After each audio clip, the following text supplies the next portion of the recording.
Well, hey there, everybody. It's Spider-Man. Nope, you don't believe me? It's not Spider-Man? You're right. It's not Spider-Man. It's just Miss Catherine with her Spider-Man mask on. So maybe you dressed up in the last couple of weeks and celebrated Halloween by being a hero, perhaps. Maybe you weren't a hero, but you dressed up like something else. And I hope that if you did, you had a really great time doing that. Well, we are going to talk about heroes of sorts. Here, I got one more hero cape. Did anybody dress up like this on Halloween? What about this one? Ta-da! It's fun to dress up and be like the hero, right? Be the person that saves the day. Sometimes it's fun just to dress up, even if it's not Halloween, just dressing up to be, to have fun and to play. Well, today we do have a story about a hero in our Bible story. And in fact, the guys that we've been talking about in our Bible stories, even in the weeks before this, they could maybe be called heroes too. But I want to focus in on Joshua today and how Joshua was the hero of the day. And in the continuing story about God's great big plan. Okay, to set up today's story, I actually want to go back to the last two stories that we've talked about from the Old Testament. And I know you know those first few books of the Old Testament. Remember? Genesis, Exodus, Leviticus, Numbers. One more time. Genesis, Exodus, Leviticus, Numbers. Okay. All right, so I want to go back and review the stories that we talked about in Genesis and Exodus, okay? So let me share that with you.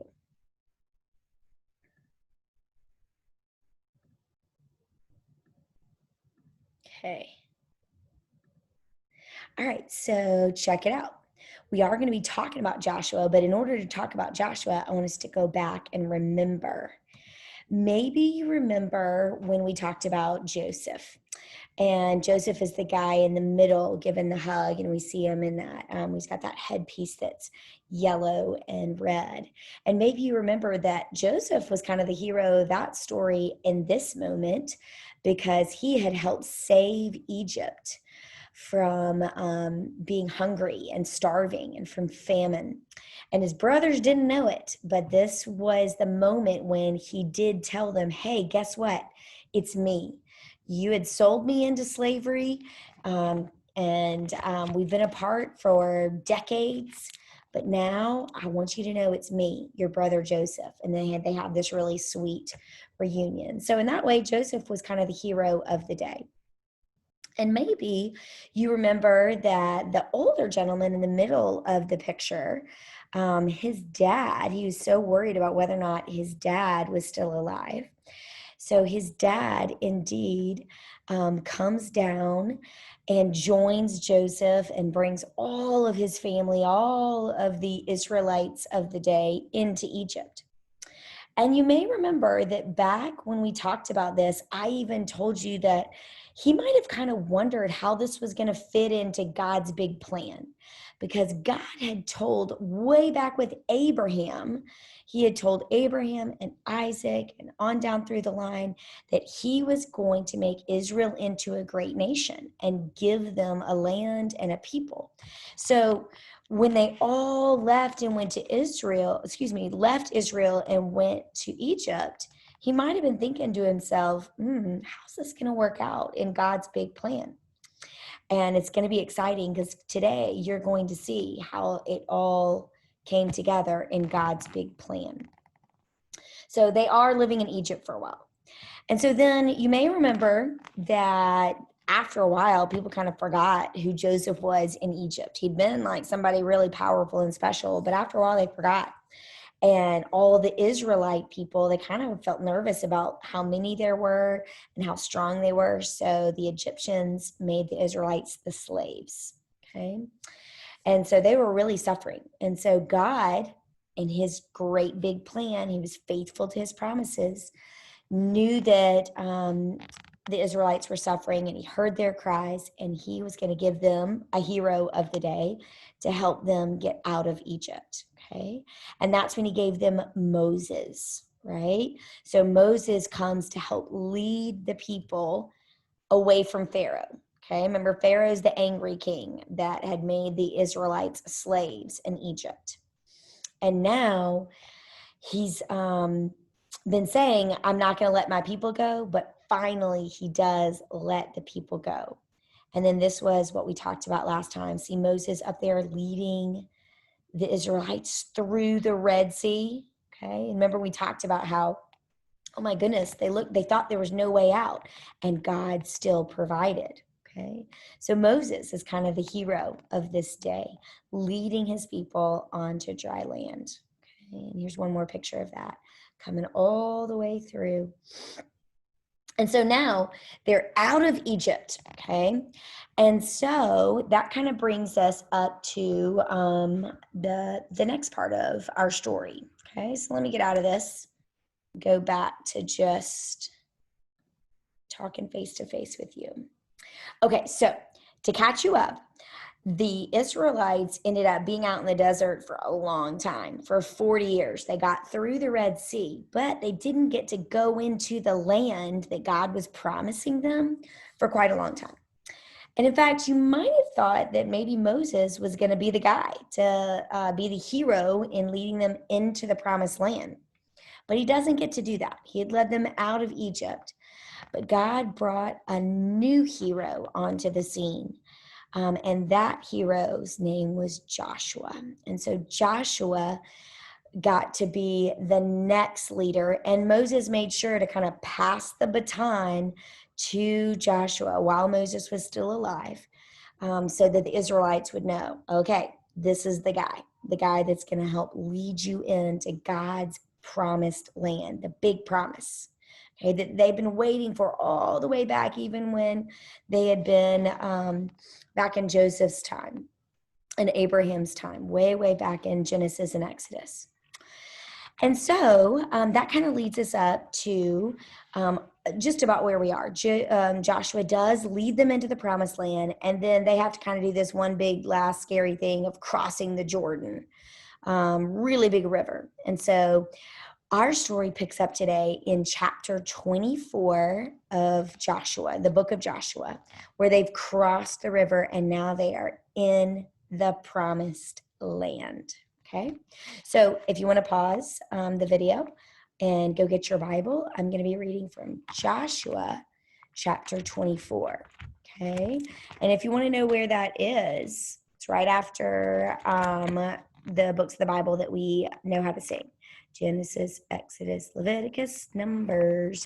And then right after Numbers is Deuteronomy. Deuteronomy. And right after Deuteronomy is the book of Joshua. Okay, so that's where it is in the Old Testament, if you want to follow along. Okay, so maybe you had a chance to pause the video and get your Bible. All right, so I'm in chapter 24. I'm going to read just like the first couple of verses, and then we'll talk about it. So Joshua gathered up all the tribes of Israel, and he summoned the elders of Israel, its leaders, its judges, and officers, and presented themselves before God. And then Joshua said to the entire people, this is what the Lord, the God of Israel, says. Okay? All right, so Joshua is going to kind of be like the voice of God to the people. Okay? He's going to tell them what God has told him to tell them. Long ago, your ancestors lived on the other side of the Euphrates River. They served other gods, and among them was Terah, the father of Abraham and Nahor. But I took Abraham, your ancestor, from the other side of the Euphrates, and I led him around through the whole land of Canaan. And I added to his descendants and gave him Isaac. And then to Isaac, I gave him Jacob and Esau. And then I gave Mount Seir to Esau to take over. But Jacob and his sons went down to Egypt. Okay, so that was the story we were just talking about how Jacob had Joseph, and then Joseph eventually brings everybody over to Egypt when he saved everybody from starving. And then I sent Moses and Aaron. That's where we picked up our next Bible story. And I plagued Egypt with what I did to them. But after that, I brought you out. I brought you out of Egypt, and you came up to that sea, Red Sea. And the Egyptians were chasing you with the chariots and the horses. And then they cried for help to the Lord. And then he brought the sea down on the Egyptians. And with your own eyes, you saw what I did to them. And then you lived out in the desert for a long time. Okay, so what God is doing is he's going back through that story, just like I took you back through the pictures of that story. He wants them to remember. And I think that's one thing that good heroes do. They remember. Okay, here's my Spider-Man face. Good heroes remember the past. And so God is wanting Joshua to help the people remember, because this is all part of God's big story. And at each part of God's big story, he is providing for them, and he is caring for them, and he is showing them that he is their God and that he loves them and will take care of them. And sometimes we might get into a hard situation and wonder, oh, things are so hard. I feel so alone. Is God here? Does God care about me? Is God taking care of me? And one way that we can know that God is always there for us and is always taking care of us is by remembering all the times in the past that he has taken care of us. And so that's one of the great things that we can do when we read scripture. We see God taking care of other people. But then we also want to tell those stories around the dinner table and with our families and in our church groups and in our Sunday schools. We want to say out loud, you know what? I remember that time that I felt scared or that I felt lonely, and that God provided. Maybe God provided a friend for you. Maybe God provided a parent or someone in your family that made you feel safe and made you feel loved and was able to help talk you through it. Maybe it was just a bag of cookies that someone left for you. Maybe it was a note in the mail. But there's all sorts of ways that God is using the church and our family and our friends and our Bibles to show us that he cares for us and that he loves us. Okay, let's pick up on our story and see what our hero Joshua is going to tell them now. Wrong place. Joshua 24. Okay, so I'm picking up with verse 14 because verse 8 through 13, he kind of goes through and reminds them of all the things he's done for them in the book of Joshua, all the things they've had to go through to get to where they are now, where they are in the land that God promised, the promised land. So now Joshua says, so now serve the Lord. Serve him honestly and faithfully. Put aside the gods of your ancestors that they served back in the Euphrates, maybe back in Egypt, and serve the Lord. But if it seems wrong in your opinion to serve the Lord, then choose today whom you will serve. But as for my family and I, we will serve the Lord. Well, the people answer right back, oh, goodness. God forbid that we ever leave the Lord to serve other gods. The Lord is our God. He's the one who brought us and our ancestors up from the land of Egypt out of slavery. He has done all these mighty signs in our sight. He's protected us the whole way that we've gone and in all the nations which we've passed. The Lord has driven out the nations before us, including the Amorites who lived in that land. So we want to serve the Lord, because he is our God. Okay? So, it may kind of sound funny, the question that Joshua just asked them. He basically said, okay, wait, we're now in the promised land, so you need to choose. Do you want to serve God the one true God, or do you want to serve like those other gods of the past? And that gives the people a chance to say, yes, we choose God. And then they kind of repeat back to him the list that he had just told them. Hey, remember, God's the one that brought you out of Egypt, that he brought you through all the hard things. And now here you are. And so they said it back to him. Hey, we want to serve God. He's the one that's protected us and has brought us this far.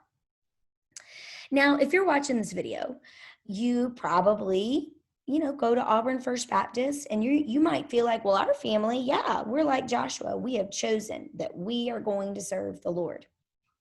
And that is a great thing. But I love the way that Joshua puts it in that verse where he says, choose this day whom you will serve. Because one thing that I think that heroes do is that they don't just choose to do the heroic things on the one big time, like crossing the Red Sea or bringing everybody into the promised land. It's not about just the one big time where you save everybody. That's not the only thing that makes you a hero. The thing that makes you a hero is choosing to do those small things every single day that really make you a hero. Choosing to care for people and to do the daily things that make you strong, that make you ready to do the one big thing on the one big day that you might need to do the one big heroic thing. So my challenge to us is that you might wake up each day and say to yourself, okay, I'm going to choose today. Who am I going to serve today? Am I going to serve just what I want and what's easy? Or am I going to choose to serve the Lord? And what's great about thinking about it on each day is you get to think about what you might want to do that very day that will serve the Lord. So maybe it's taking the trash cans out to the street. Maybe it's even taking your neighbor's trash can back from the street when they didn't even ask you to. Maybe it's taking cookies to someone who might just need to know that you were thinking about them. Maybe it's praying for someone that you know that needs remembering and needs God's comfort and needs to know God loves them. Maybe it's just giving somebody in your family a big hug and saying, I love you and I appreciate you. Maybe it's just choosing to be kind to your siblings right there in your own home. Maybe it's choosing to say something kind to your teacher. But whatever it is, serving God is actually something we can choose each and every day. It's not just one big heroic act where we say, yep, we chose, we serve God, and it's over. It's something that we choose each and every day. So I hope that whatever day you're watching this, that you can think about your day and think about one way today that you can choose to serve God by serving other people. And then I hope you do it again tomorrow, that when you wake up, you think to yourself, how can I choose to serve God by serving other people this very day? Okay, you are heroes. You are. So proud of all the things that you're doing, the way you're going to school every day and doing hard things, keeping your mask on at school, and working hard at everything that you're doing. So know that I love you and that I'm cheering for you, and I'm so proud of you. See you soon.